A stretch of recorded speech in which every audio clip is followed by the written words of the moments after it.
I'm joined here tonight by an esteemed panel to talk about two major issues in Albuquerque. I'm a candidate for City Council. My name is Travis Kellerman. I'm running for District 7. And one of the reasons I chose to run for City Council in particular was the impact that can happen at the local government level. I've been out canvassing, going door to door since May. And one of the things I've learned, the top two issues that continue to come up are concerns of public safety and also the increased homelessness in Albuquerque. Tonight, we're going to discuss both of those issues, some of the shared root causes, and get some experience, some of the history, and some of the trends that are happening and playing out right now, as well as talking about what the city might be able to do, what the city council can do, what new data might be able to help with, and what the experiences of former mayor, director who has focused on this kind of social work and this issue, and a former director of public safety. So with that, I want to let the folks tonight introduce themselves and their connection to these two issues. In particular, again, public safety and homelessness here in Albuquerque. Yeah, hi. Thank you for having me here. Always good to see my old boss, Marty Chavez, but I'm the former area commander here in the Southeast Heights area. I spent 27 years with the Albuquerque Police Department. I retired, went on to become the Department of Public Safety Secretary for Gary Johnson. I then came back and spent 8 years with Marty's last administration as Chief Public Safety Officer. And I finished out my last 3 years as the aviation director here at the Sunport. Nick, thank you. Hi, my name is Rachel Biggs. I'm the Chief Strategy Officer at Albuquerque Healthcare for the Homeless. I've been with the organization for about 6 years. Moved here from doing work in international human rights and humanitarian assistance in the Middle East with refugee aid. And I was drawn to Healthcare for the Homeless for its real focus on social justice issues. And my role as the Chief Strategy Officer is to look at public policy and advocacy. And what we know is that bad public policies created homelessness, so that gives us the opportunity to change it and fix it, and that's my role in the organization. Thanks for having me. I'm Martin Chavez. I'm a native son of Albuquerque. I did 5 years in the state senate, 12 years as the mayor of my hometown, and have a little bit of background in public safety. And Nick forgot to mention he's also a lawyer, got his law degree, had the wisdom. I had the smarts to hire Nick, and so I'm looking forward to the conversation, Travis. Mayor, thank you. I want to start too by acknowledging that we're outside tonight. Fall is upon us. The balloon fiesta's in town, and it's starting to get colder. The next few months, it's going to be increasingly cold, and for folks who are unhoused and experiencing homelessness, this is probably the most difficult time of year. Thinking about that, a very disturbing statistic that I've come across and I've seen validated, not just observing what's happening across the city, but also going door to door and through different parts of District 7, seeing the increased homelessness everywhere in this city. The population of people experiencing homelessness has quadrupled since 2013. And that growth is unprecedented for this city. One thing that really drove me to run for city council was what was happening in the housing market. This big wave of displacement that was sweeping across the US, and seeing how many people were being pushed out of their homes. First, not being able to afford to try to buy a home if they were able to look at buying their first home and being a homeowner. And then that spilling over into folks that saw their rents increase to the point where they were no longer able to afford to pay rent. And we all know the pandemic has taken a toll on different people in different ways. And working class folks in particular have suffered most. So it's not just about the people currently experiencing homelessness, it's also about the folks that are housing insecure and are looking at homelessness on the horizon. It's a real threat. I wanted to start with that statistic, the fact that the population has quadrupled in 8 years. And Rachel, I want to start with you. how did that, in your view, how did that happen? What got us here, and where did these folks come from?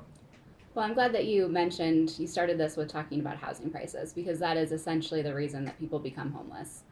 It's because housing is unaffordable.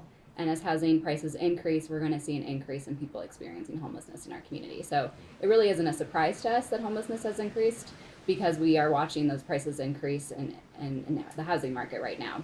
We're also watching the impact of COVID and what that means for folks. There's a report out that says an estimated 40% increase in homelessness is what we can expect based on historical unemployment numbers and what that had an impact on in the past. So when looking at the 2008 recession, what unemployment prices or unemployment rates did for homelessness, kind of using that as a comparison. So at Healthcare for the Homeless, we're anticipating that increase, and we're already seeing it. We're seeing an increase in families experiencing homelessness. We're seeing a lack of options for families in terms of shelter, in terms of housing, more importantly. Finding units that will house a family with multiple bedrooms are becoming harder and harder to come by to use those vouchers for individuals. So that inability to access the housing market is really that number one driver. And housing prices are continuing to go up. So if we don't do anything now to look at subsidies and long-term affordability, we're going to be in real trouble very soon. We already were in a crisis before, so it'll just continue. I'll note too that the other thing that we're seeing that's a worrying trend is an increase in the population of people that are seniors in our census, Healthcare for the Homeless. They were historically about 5% of our population, now it's 7%, which doesn't seem like a huge increase, but for a population that had held pretty steady for a long time, to see people over the age 65 increasing in our numbers is pretty concerning, and of course comes with its own challenges in housing a senior population and aging population of people experiencing homelessness. And I'll just end with, I'm glad you brought up, thinking about the impact of people being unsheltered right now. We know that people experiencing homelessness, their life expectancy is going to be 20 years less than someone that's housed. So for us, it really is a health issue. Well, thank you for sharing that. Mayor, I'm wondering, during your time as the mayor of Albuquerque, what did you see then, and what do you see as something that's changed since then? Well, we opened up some of the first emergency shelters for the city, both on the far west side. We used the airport over here as well, and the commitment at that time was that nobody would die of homelessness exposure, if you will, during my tenure, and we kept that. But it's an extraordinarily complicated problem. There's no one size does not fit all. Within our homeless population, I would defer to some of the other experts here. But you have serious drug addiction, very profound drug addiction, different types of addiction. It's all addiction, but it has different root causes and different solutions, if you will. For some, there may be no solutions. The lack of mental health services in this community, it's around the country as well, but a lot of the homeless population in Albuquerque has severe issues with mental health and behavioral health. And then, as we used to say, the number one cause of homelessness is homelessness. The bottom line is there's not enough housing for the people that need housing, either affordable or otherwise, and that's a constant challenge. Different public bodies have had different solutions. No one's found a cure-all, but there's some good practices, best practices, if you will, around the country that we can draw upon here in Albuquerque. I'm a big believer in a concept called functional zero homelessness, which is bold and maybe optimistic, but it says that we get to a state where homelessness is essentially very short and rare when it happens. So we get to a point where it essentially doesn't exist. To get all the way back to zero from a place where right now we're going in the opposite direction requires some serious long-term investments. And I'm thinking too about the root causes you just brought up, untreated mental illness and addiction on the streets. I've looked at the fact that there's no official facility to treat mental illness in Albuquerque. There are associated groups that tackle it, but for addiction in particular, a comprehensive program, right now it seems like it's 10 days, it's not enough, and people who are put in to detox end up back on the street and unsupported. Nick, I'm wondering about your experience with some of those issues, how they might lead into public safety as well, and public safety concerns with. Well, certainly, causes. we are frontline responders to anything and anything that goes out there. But I think the elephant in the room these days is the numbers. The staffing numbers of police officers is woefully understaffed. These are numbers, 848 officers. Those are levels of 30 years ago. City council has budgeted, I believe, 1,140 officers that they're budgeted for, but that's nonsense. We need to be talking 1,500, 1,600 officers if we're going to address the issues that are confronting the citizens out there today. Right now, it's call to call to call to call. How do you do any type of programs or any type of activity that addresses problems? How do you work with the community? I think everyone has got a stake in this, and it's got to be a partnership. There's, I think, as everyone has mentioned, there's no one solution to a very complicated matter. But again, how do you do anything when you don't have individuals to actually respond to the issues or place? We encounter homeless on the street, but okay, what do you do with them? Where do they go? What do they do? You got a burglary holding, an armed robbery holding. It's just been I've never seen it worse. I was on a police ride along about a month and a half ago. Yeah. And it was on a Sunday. There were about 45 calls in the queue, and there were about 14 officers on duty. This is the Northeast Area Command. Northeast that way. This is the southeast area. Northeast. There we go. Thank you. Okay. And my directions are backwards. So I feel, and I remember looking at those calls and thinking, and talking to the officers on duty that day as well. They wanted more of those calls off their plate. There were too many intense calls for us to respond to, and I remember going from one high priority call to the next. Of those 45 calls, many of them were something a mental health first responder could have reacted to, a social worker could have responded to. And I'm wondering, Well, what else the police can do to yeah, coordinate. Travis, I see where you're going, and I've heard this conversation before, the mental health people responding. The reality to my mind is you don't know what you have on a call until you get to the call. Once you get to the call, then you can figure out what's there. And furthermore, once you're at the call, that's when it generates, you have other individuals coming to the scene, relatives, neighbors, hey, what are you doing here? He didn't do anything, leave him alone type deal. So I understand sending a mental health, a homeless advocate to the scene, but again, you don't know what you have until you get to the scene.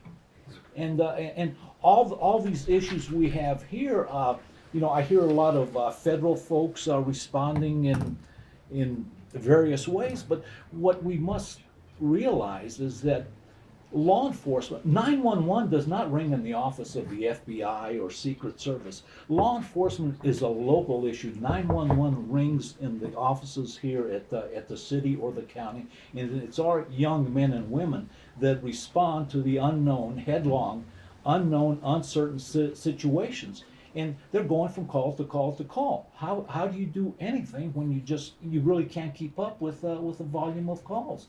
And again, you don't know what you have until you get there. I'm thinking about coordination and communication, some of the data entry systems that are there, and also the new community safety department that seems to be able to potentially could take on a lot of the crisis intervention that's missing. And I'm wondering, one thing the officers referenced was the street connection and new sources of homeless outreach.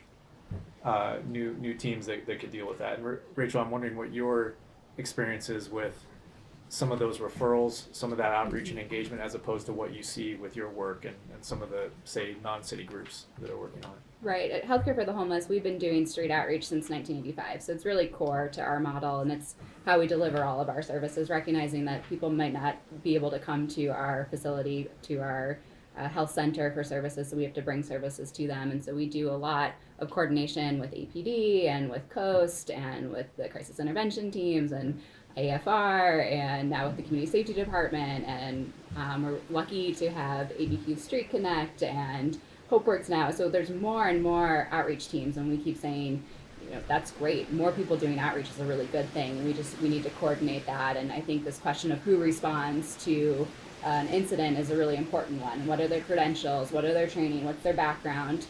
Sometimes it is really helpful. We've seen to an individual in crisis to not have someone respond with a gun and a badge. But sometimes you do need that, and we have to work at Healthcare for the Homeless. We balance that. We balance safety for our clients and for our staff, and do work really closely with APD in our area command and have good relationships. So I think those relationships and the communication, and then that dispatch and making sure that that's really clear is a really important aspect of the work. I did want to go back to the substance use question, because I think sometimes when we're looking at really visible street homelessness, people that we see on the street, that's going to be kind of the most severe manifestation of the experience of homelessness. So, of course, you're going to see what seems a higher prevalence of substance use or mental health issues. But what we see on the street is really just the tip of the iceberg of people experiencing homelessness. That's really the visible. What we know in the data is that about 20 to 30%, depending on the study that you're looking at, are people that have a substance use disorder, and very similar for mental health illness as well. So that's, as we're looking at root causes of homelessness, sometimes it's substance use has been combined as a personal vulnerability that someone has with all those structural issues, like a lack of affordable housing, a lack of affordable health care, lack of a living income, that causes them to fall through the cracks of our kind of poorly funded public safety net.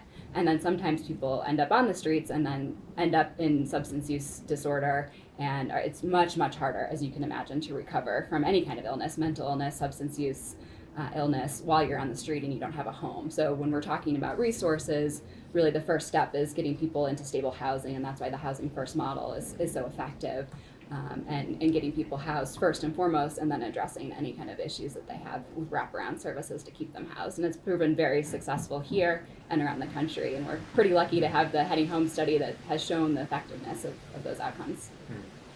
During my second term, we started what were called assertive community treatment teams, ACT teams. It was a best practice I borrowed from Philadelphia.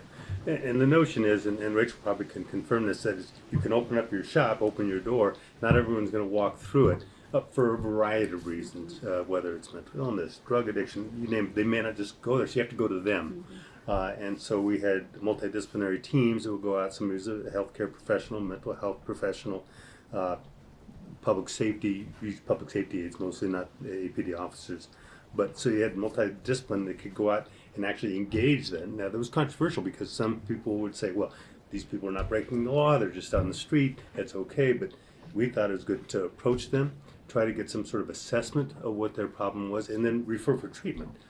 Because again, one size does not fit all. Is it drug addiction? Is it mental health? Is it two issues? Is it somebody, boy, if it were just economic disposition or people being dispossessed because of their economics, that's the easiest part to fix of all these, from my perspective, because they can work if you can find work. They can handle all the day-to-day things that go into living and being productive. They just need a job and an opportunity. Boy, you provide that job and opportunity against the entire homeless population, and not everybody can do it because of those other underlying problems. I've been thinking a lot about what an inclusive economy means, especially coming back from the pandemic. And I'm wondering, Marty, from your experience, did it seem that we had less inequality in Albuquerque, say, 2 decades ago? Was it? Oh, I don't want to get on my soapbox here, but I think we have a horrible problem in America today with disparity of wealth. Sure. A very small percentage of Americans own everything. And that's not the way it was in the 50s and the 60s, even in the 70s. It's just gotten wider and wider. And when you have people shut out from opportunity, from hope, well, then you find that feeds all these other issues. And so I think if you get it back where really rich people are paying a fair share, where you have a healthy middle class, you have a more, the society isn't quite so disparate in access to services, and the opportunities aren't so spread out. So, I don't know, are we more equal now than we were then? Probably not. But I think that's more of a reflection of what's going on nationally in America. But opportunity is still there. I mean, we've got great public schools and we have less great public schools. A kid can still do well in Albuquerque, and I always encourage young people to go elsewhere, see the world, and then come back with what they've learned and apply it here at home. I like to think about the new economy and keeping people here, especially my friends when we graduated. A lot of them left Albuquerque and ended up coming back. But to stay from the start, it takes that hope and that immediate opportunity. And if you're not college educated, if you've dropped out of high school, if you struggle to make it through a full public education curriculum, I'm a big believer in apprenticeships and vocational education. And I've been really thinking about starting with after school programs, seeding that early. So pre-apprenticeships, matching too, and I think about for people experiencing homelessness, a model that I've heard works very well is pairing job training with housing. And Rachel, I'm interested in your take on that. With what other support, if someone's ready to transition, ready for transition housing, how many units do we need? I've heard it's over 1,000. And what else can we do to support them in that transition? So there's actually a gap of 15,500 affordable units that would be targeted to people living at 30% area median income or below, which is just a lot of talk to say people living at very extremely low income, so about $20,000 a year or less. A lot of our clients are living on disability. A lot of our clients are disabled or can't work. Our seniors, our families, single parent households, they might be living on $800 a month disability check. At SSI is $794 about. So what that means is they need an apartment that's priced at about $238 a month to be able to afford that apartment, which we know is not a reality in Albuquerque or anywhere in the country. And that's where the permanent supportive housing, housing vouchers, housing subsidies come into play. And when we talk about people experiencing chronic homelessness and folks that do need that extra assistance, they need that permanent supportive housing voucher, which is a voucher tied to services. It doesn't require services. They're completely voluntary, which is kind of the beauty of the program and has had really high success rates. You get a voucher, you can take it anywhere in the community. It's portable. It's a portable resource. You can choose where you live. That has higher outcomes in terms of people staying housed. Anywhere from 80 to 90% success rate in people staying housed over a year. And so your question about employment, one of the things that we do with those permanent supportive housing vouchers is they're tied to case management. So our case managers are really skilled at working with folks on things as simple as paying bills or dealing with cleaning their apartment and shopping for groceries, up into jobs, looking for employment, filling out applications, getting their GED. One of the first things that we work on is helping people get some sort of income, and that's a really big priority for our organization, as one of the biggest indicators of housing sustainability and success in their housing program. So we work really hard. If people can work, we're going to help them with employment. If they can't, we're going to make sure that they are accessing every public benefit they're entitled to. And that can be a really hard system for people to navigate, but it's really important work. And so that's the beauty of the case management that is attached to our housing voucher resources. But when you ask about where we can invest more too, so those over 15,000 units, it's building more units, but we can also just invest in vouchers as well. So we can fund more vouchers. The city has the power to do that, has done so over the years, has at different points put in more money to things like the Workforce Housing Trust Fund. Back in 2007, 2008, when it started, there was a $10 million contribution that was going into the Workforce Housing Trust Fund, and now that's gone down to about 3.3. That's at the bond cycle this year. So really optimizing all of those things that we have at our hands already that we know work. When you invest in the Housing Trust Fund, you're leveraging 4 to 1 dollars into the community for affordable housing. So there's a lot of different ways that we can incentivize ways to subsidize housing for people that make it affordable for people living at the lowest incomes.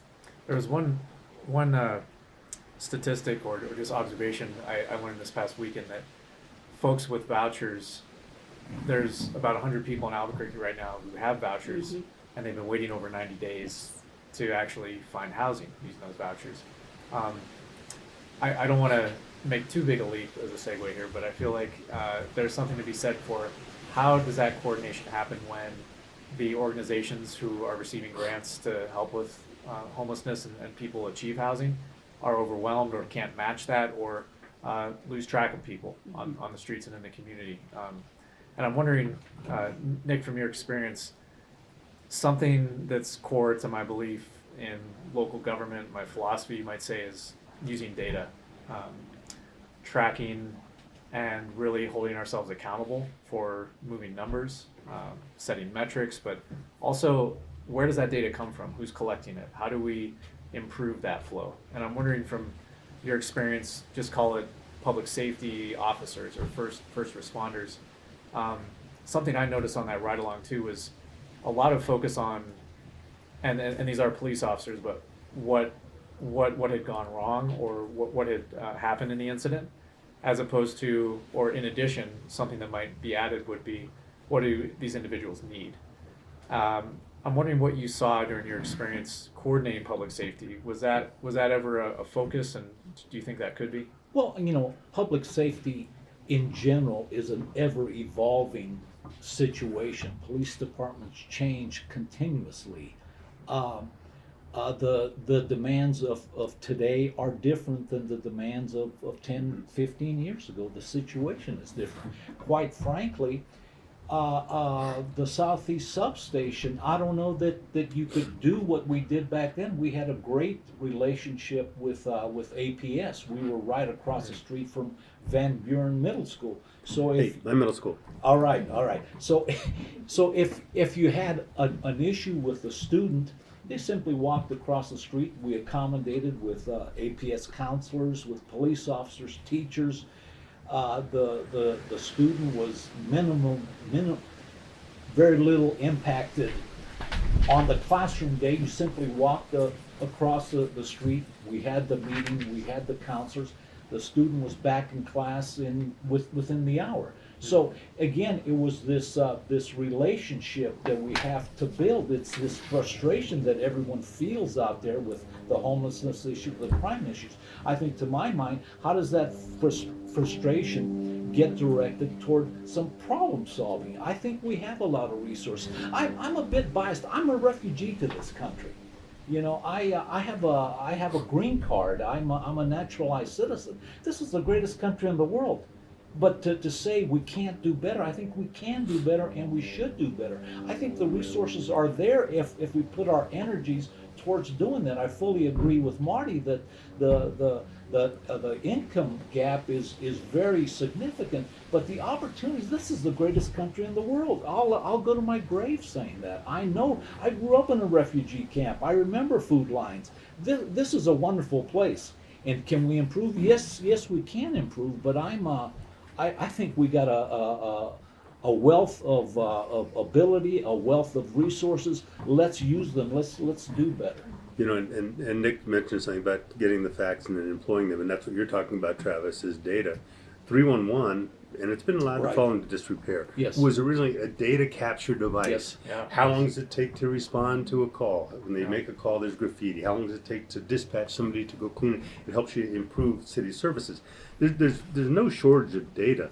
The challenge is to aggregate that data and put it into an actionable format, which is why I hope as a city councilor you will work on that, and that is not just have the data, but how do you employ it? The fellow that succeeded me in the mayor's office did a big study on crime and where it's being committed, who's doing it. They came up with this, I don't know how much money they spent to find out that repeat offenders are the biggest percentage of crimes. Duh. Everybody knows that. So that's where you target. But it's how you use data in a way that actually gives you some positive results. But Marty, also, you were big. As mayor, he did not tolerate graffiti. He did not tolerate rundown properties. I mean, people were held accountable. We were out there on weekends covering up the graffiti. We were out there on weekends picking up trash. The neighborhood associations was challenging the business owners and the property owners. Your property needs improvement. You need to do better. We all need to do better. But taking some sort of aggressive approach to what we see in front of us.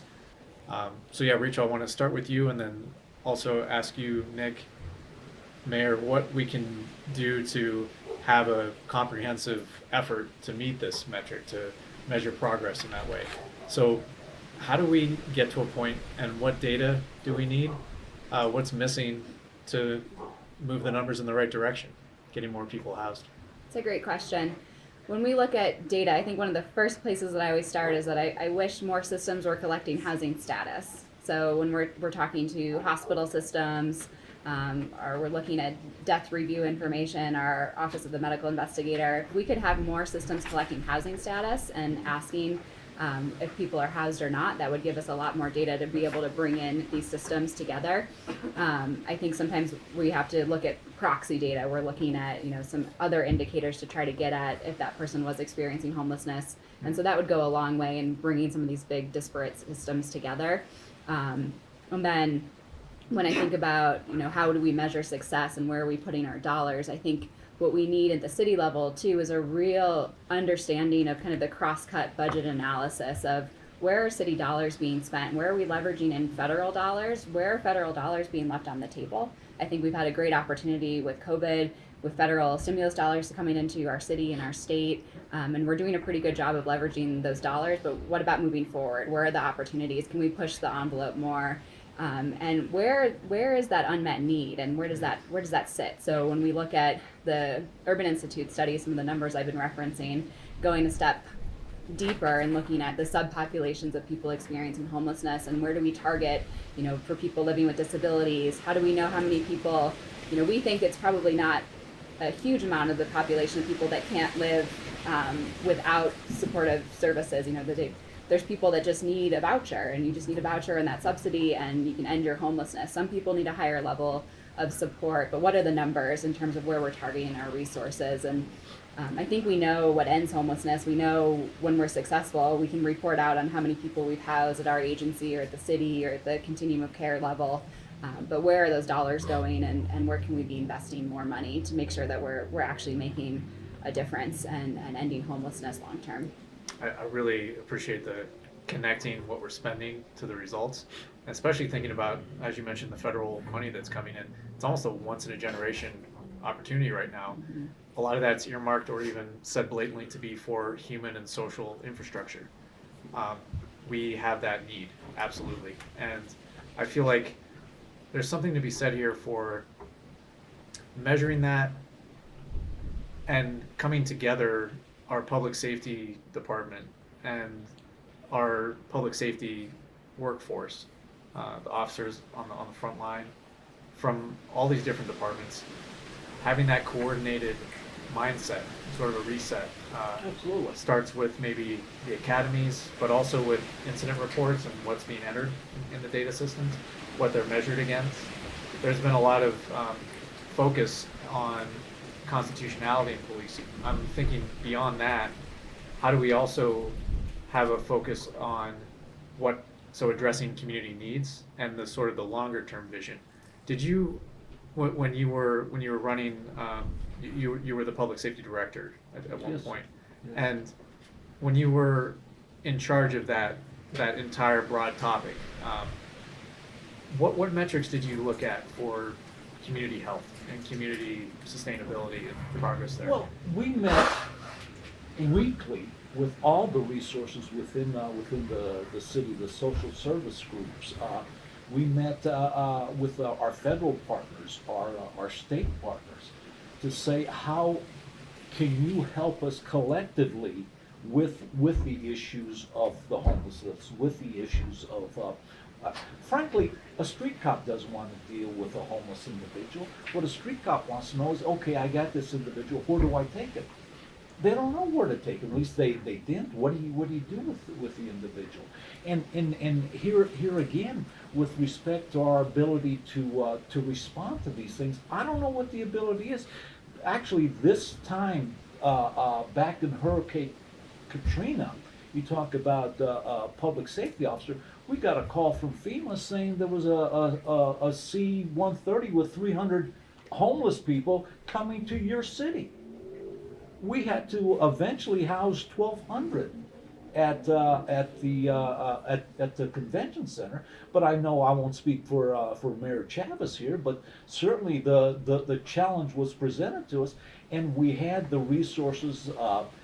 Partnering with the medical school, partnering with the pharmacy school. These folks were taken care of from A to Z. Furthermore, you talk about incorporating all the resources available to us. the 1,200 or so came in at Kirtland.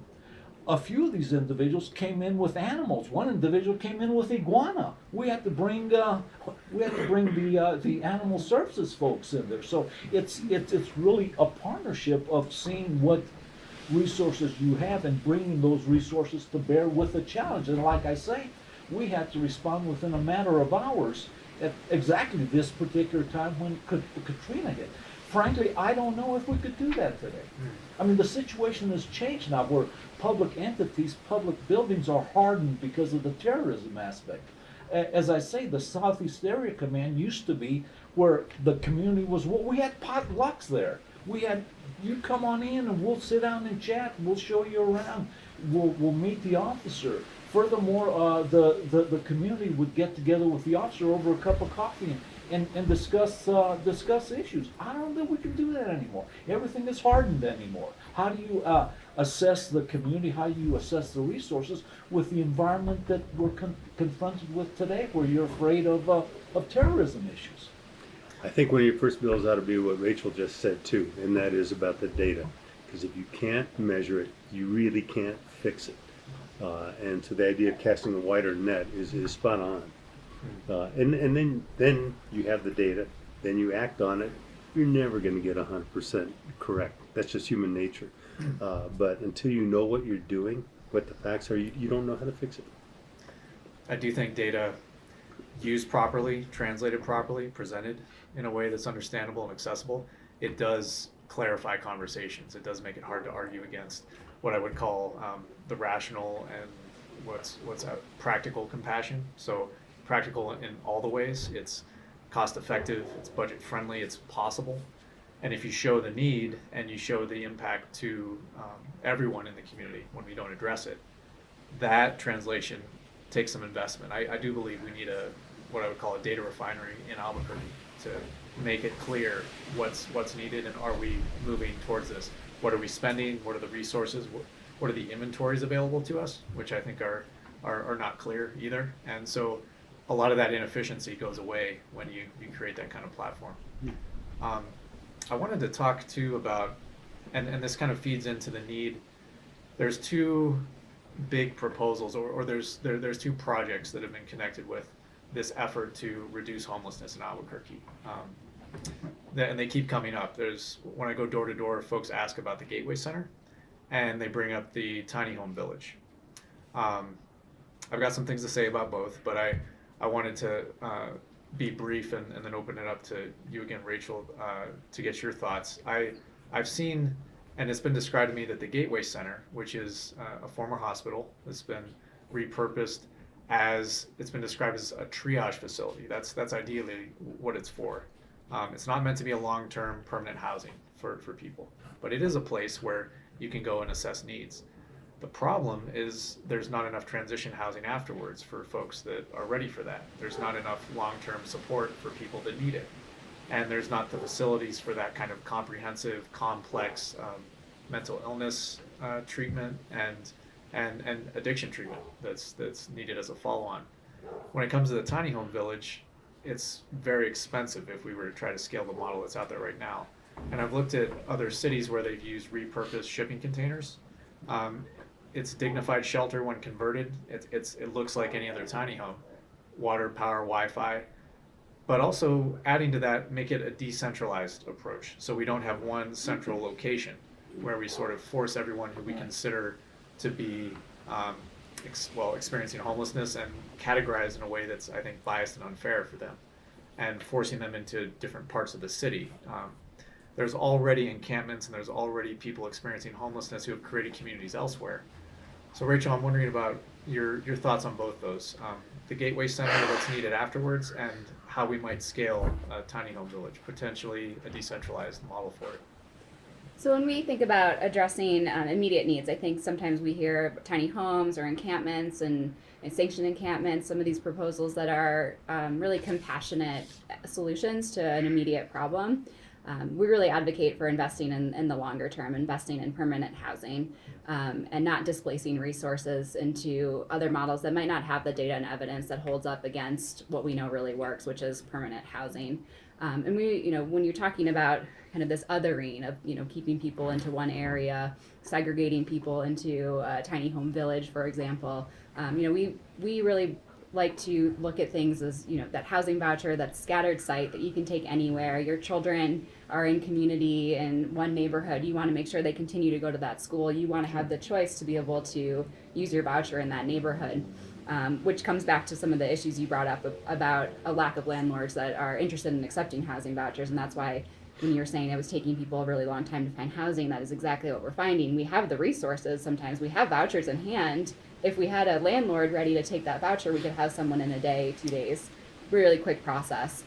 We also don't believe in for us, there's no such thing as housing readiness. We've really been able to prove the model that housing first, you offer someone housing first and foremost, and then provide the wraparound services. We get those really high success rates that I referenced earlier. Whereas the old model with transitional housing, we didn't have those high success rates. They were around 30% success. So we really propose investing in those solutions and investing in more affordable housing development, maintaining affordable housing subsidies so that housing stays affordable long term, and of course those portable vouchers as resources. The Gateway Center is an effort to address shelter needs, which is needed, and we can agree that having a shelter really far outside of town is really hard for people to get to. We do have a lack of shelter beds, but what we also know and what we've seen in some studies, there was a Barbara Poppy study that the city commissioned, and what she found was that just by building shelter doesn't necessarily bring people in from unsheltered homelessness. And the same thing with sanctioned encampments. Just by having a sanctioned encampment doesn't mean that people are just going to choose to be in that sanctioned encampment. People make really good choices for themselves and their families, with a bunch of really bad options. So we are giving people a menu of bad choices sometimes, and people are choosing the best choice for their family or their circumstance. And so when we look at the Gateway Center, we do really want to make sure that there's that investment on the other end, like you were talking about, to make sure that people are exiting into permanent housing from the shelter. And sometimes people don't even need shelter. They can go straight from the street to housing. But for people that do need to access that shelter while maybe they're waiting for their voucher to be, waiting for that perfect place that they're finding, that's great. And then the other thing that they're doing at the Gateway Center that we're really excited about is medical respite. And this is this idea that someone exiting the hospital, and you talk about police officers not knowing where to take people. I mean, we've seen people, I'm sure you've seen it, that it's not on the hospital either, it's that people don't have a place to go to recover from their illness. So, you or I, we can break our leg, we go home, we have a place to recover from that injury, but if you're living on the street, you don't have that. And we have some shelter beds that have respite, but what we're looking at supporting at the Gateway Center is medical respite, having 25 beds for people to go and recover from their illness, but more importantly, connect them straight to housing from there. So they're not cycling back through, they're not going back to the